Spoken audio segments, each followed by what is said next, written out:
So when we talk about perfect squares, it's important to think about the perfect square shapes that they form, the number of squares inside those shapes.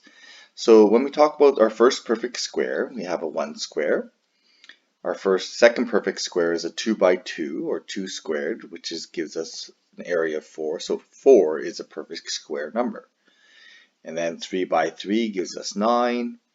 4 by 4 gives us 16.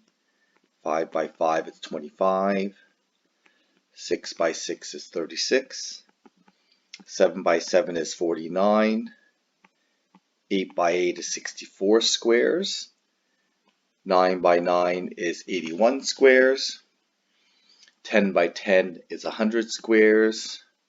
Okay, we can keep going on. 11 by 11. So if I go 11 by 11, 1, 2, 3, 4, 5, 6, 7, 3, 6, 9, 11. So 11 is out here. Okay, so 11 by 11 square is going to give us 121 squares. And if we count them, there's 121 of these squares inside that perfect square. So again, when we think of square numbers, I want you to think of square shapes. And when we talk about squares and square roots are just opposites of each other. So 1 squared equals 1, an area of 1. So length of 1 squared gives us 1 square area. If we take the square root of 1 square area, we get a side length of 1. Okay, side length of 2 squared equals an area of 4. The square root of the area of 4 gives us 2. These are what we call inverses of each other, or opposites.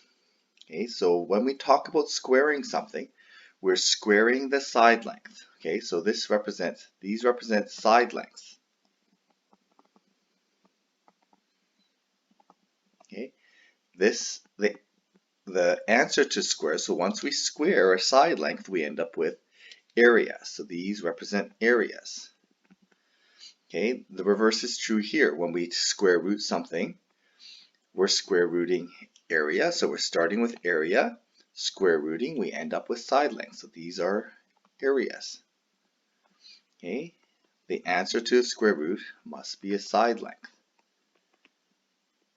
And it's important to be able to put this into a diagram as well, be able to put the different parts and be able to recognize the different parts in the expression.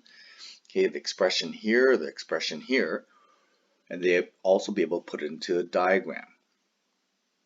So this is really important I'm just going to highlight this because this is really important model to make sure you understand.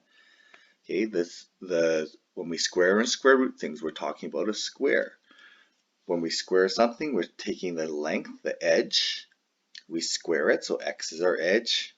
The answer to that is area, the number of squares. And the opposite is true. When we square root something, that x in here is going to be the area. The output is going to give us an edge length.